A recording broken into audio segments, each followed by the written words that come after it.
Olá, meus queridos, tudo bem com vocês? Mais um dia aqui em nosso canal pregando o Evangelho de Cristo.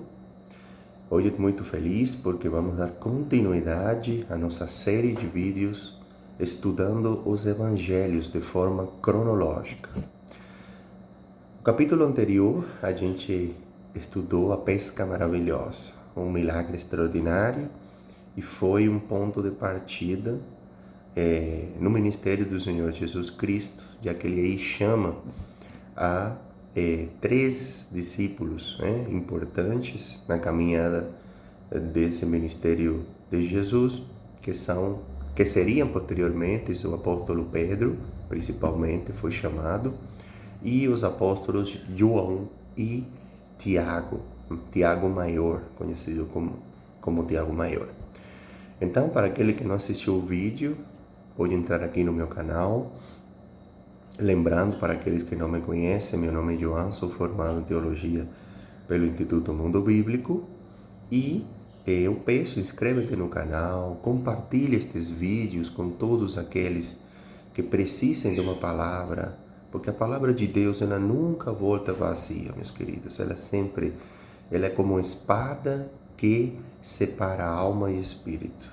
É uma palavra poderosa e quando o terreno está fértil, o coração da pessoa está preparada para receber essa palavra, ela dá frutos e frutos muito bons, tá bom? Então você pode se converter em um canal de bênção do Senhor, transmitindo este vídeo para aqueles que estão em trevas e necessitam. Bom, então o capítulo de hoje vamos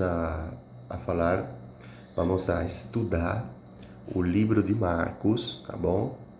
Dando continuidade ao vídeo anterior, tá bom? De forma cronológica. Vamos estudar o capítulo 1 de Marcos a partir do versículo 21. E o título aqui na Bíblia é A Cura de um Endemoniado em Cafarnaum, tá bom? Vamos a ver esta passagem, que significado teve isso aqui para os dias de hoje. E então vamos abrir as nossas Bíblias no Evangelho de Marcos, capítulo 1, versos 21. E a palavra de Deus diz assim: depois do que aconteceu lá na pesca, depois eles entraram em Cafarnaum e logo no sábado foi ele, Jesus, ensinar na sinagoga. Bom, meus queridos, a cidade de Cafarnaum, cujo nome significa a aldeia de Naum, Naum foi um dos profetas menores, do Antigo Testamento. Tem um livro que é o livro de Naum. Cafarnaum era a cidade onde esse profeta nasceu, se chamava de aldeia de Naum.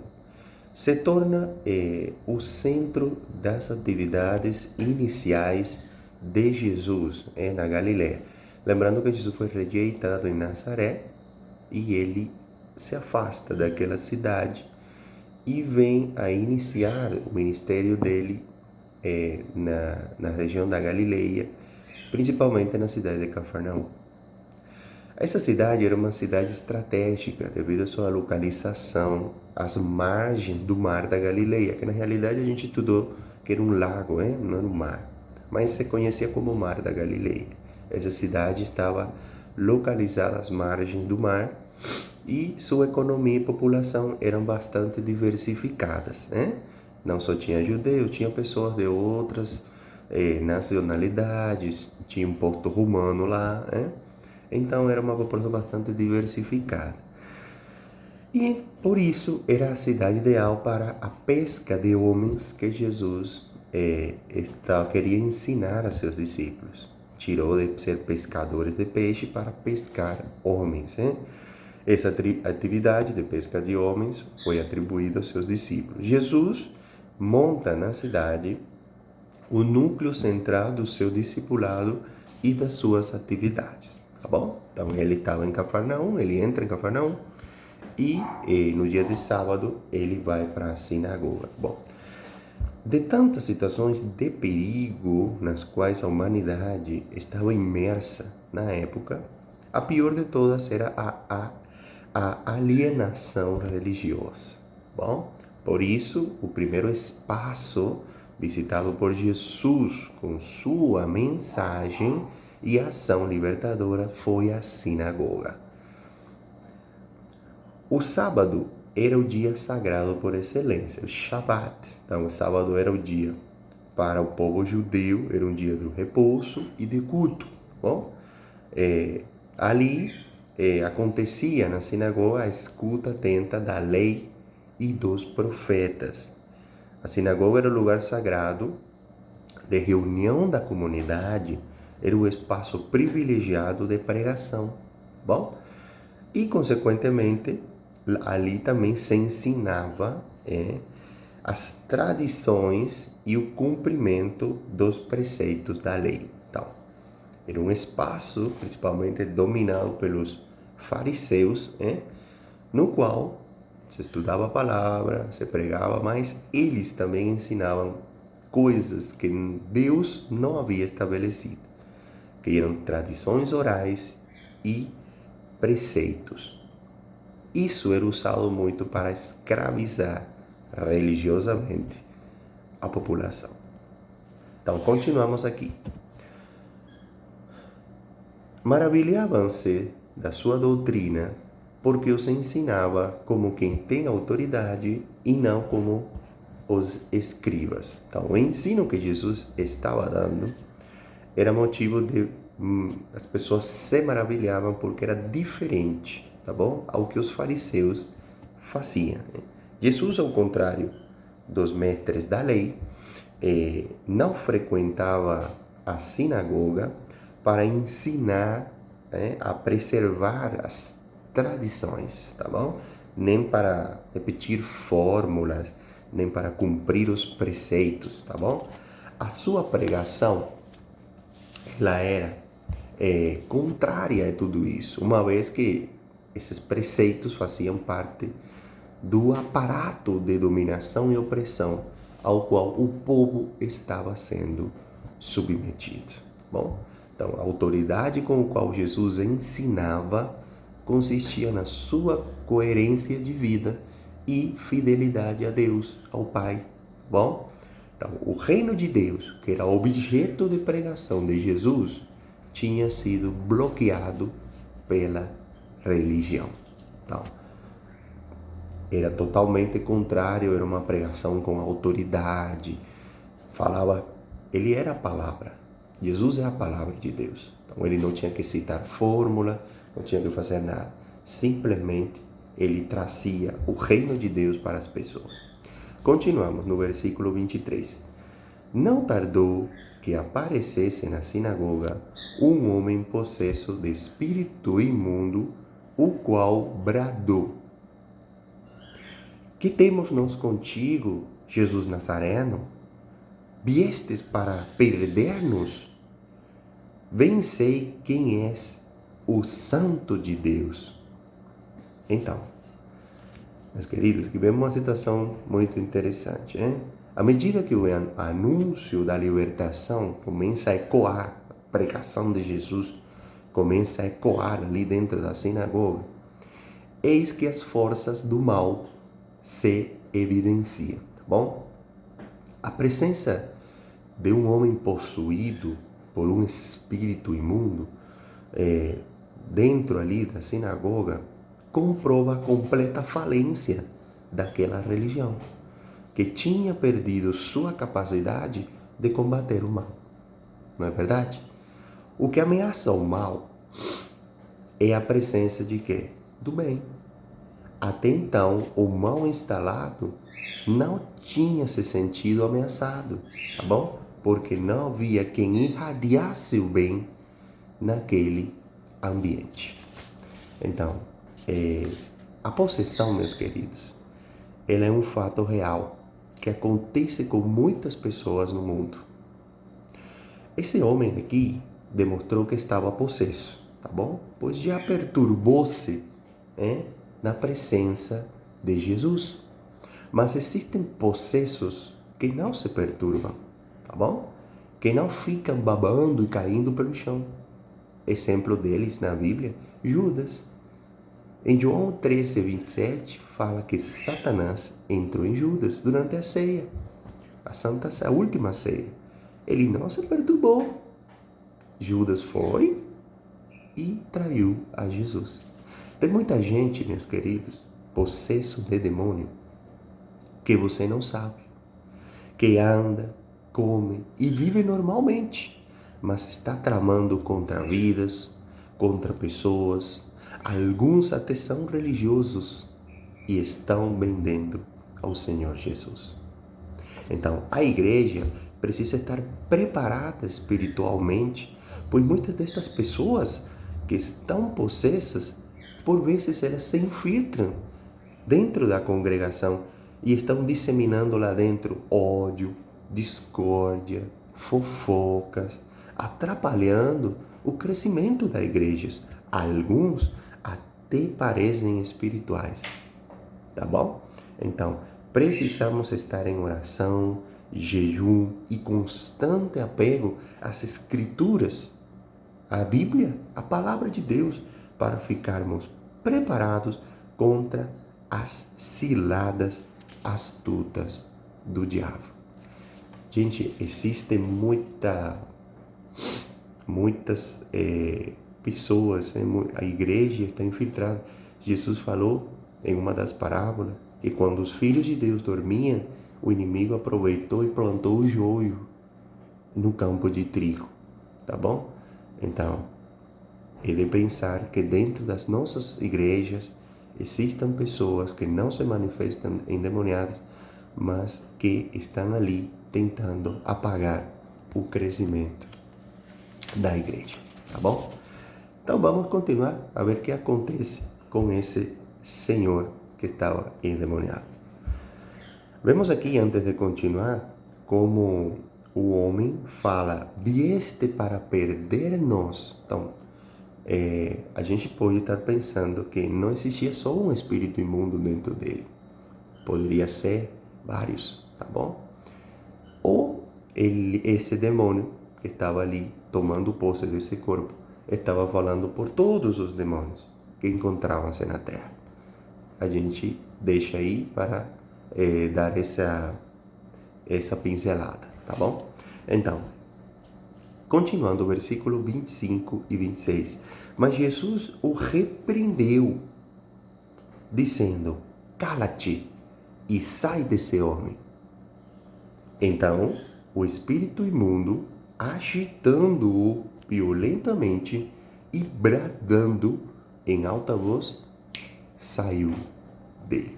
Então, meus filhos, vemos aqui que quem está dominado por forças hostis, né, como a violência, a corrupção, a mentira e o ódio que representa esse espírito imundo ali, não consegue livrar-se com facilidade. Uma pessoa que está tomada pelo demônio, ela com facilidade quase que impossível se libertar. Mas Jesus, ele veio nos tirar das garras dos espíritos maus. Que esses espíritos teimam em desafiar os homens, mas não podem enfrentar a Deus. As obras que Jesus realizava naquele tempo, também hoje ele as realiza. E para isto, nós somos seus instrumentos. Tá bom?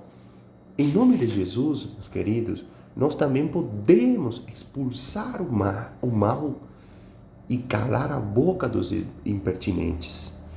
Ele nos deu o seu Espírito Santo, que tem poder de fazer e desfazer. Agora eu pergunto, por que também nós usamos da autoridade que Jesus nos dá para realizar milagres e prodígios? Por que os espíritos maus não nos obedecem?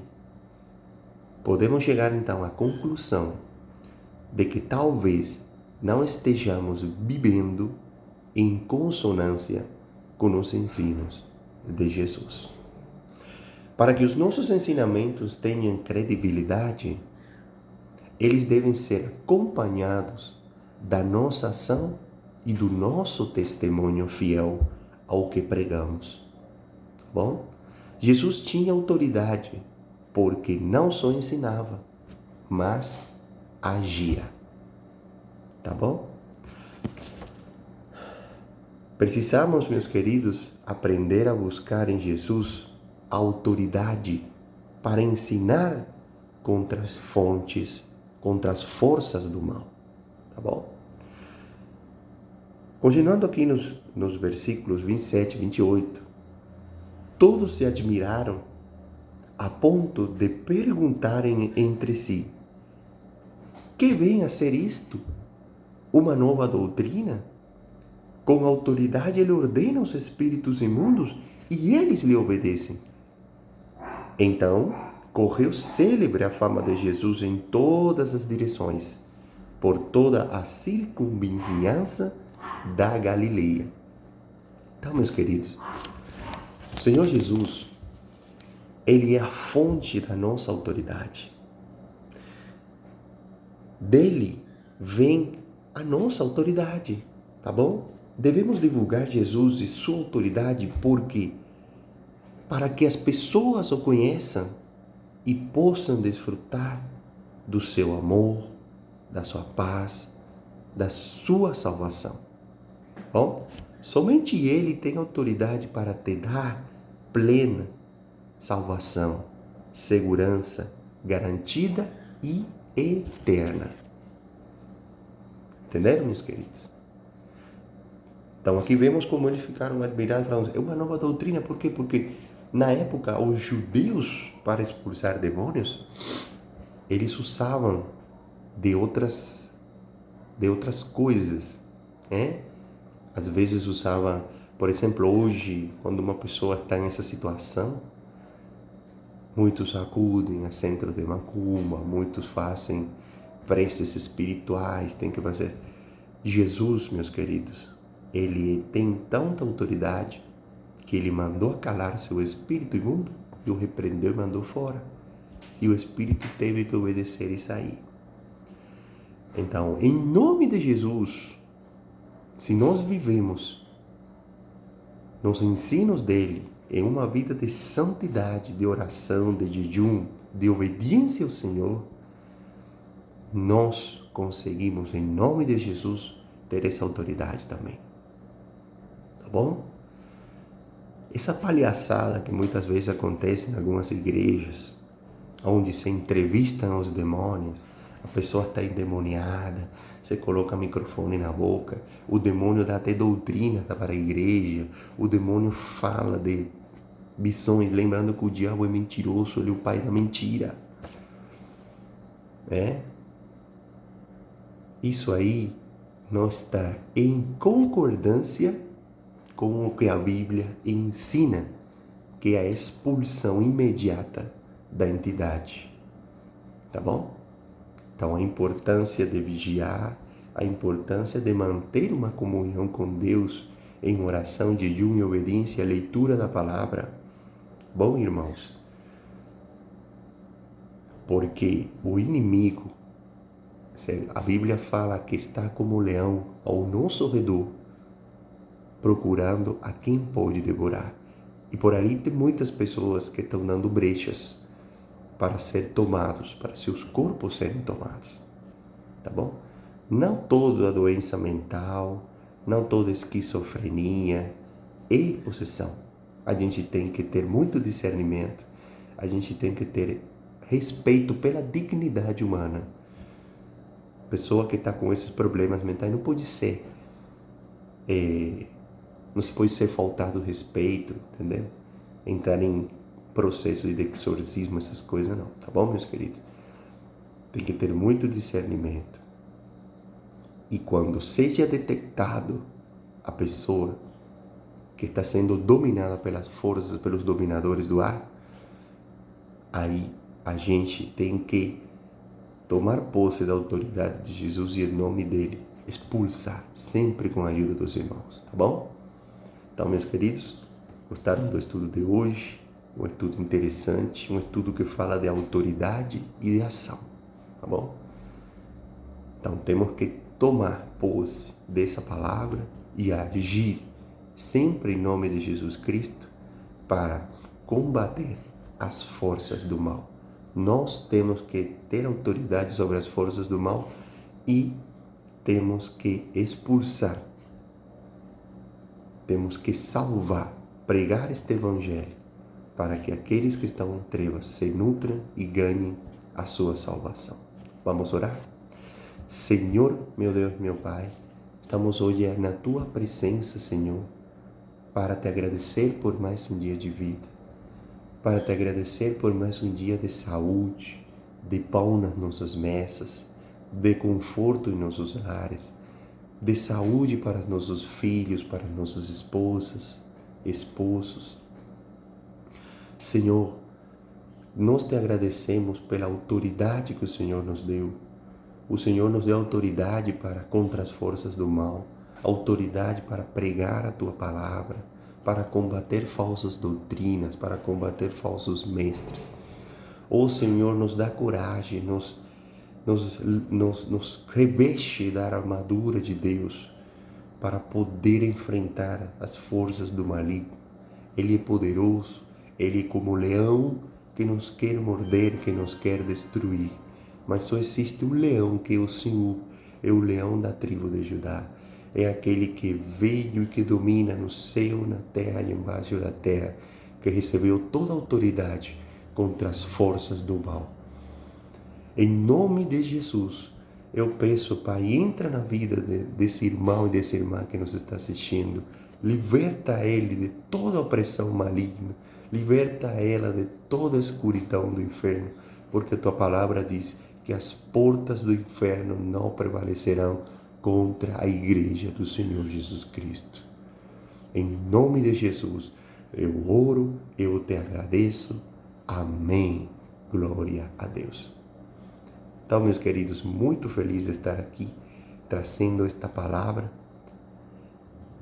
continuando esta obra que o Senhor colocou no meu coração de pregar o Seu Evangelho, cronologicamente.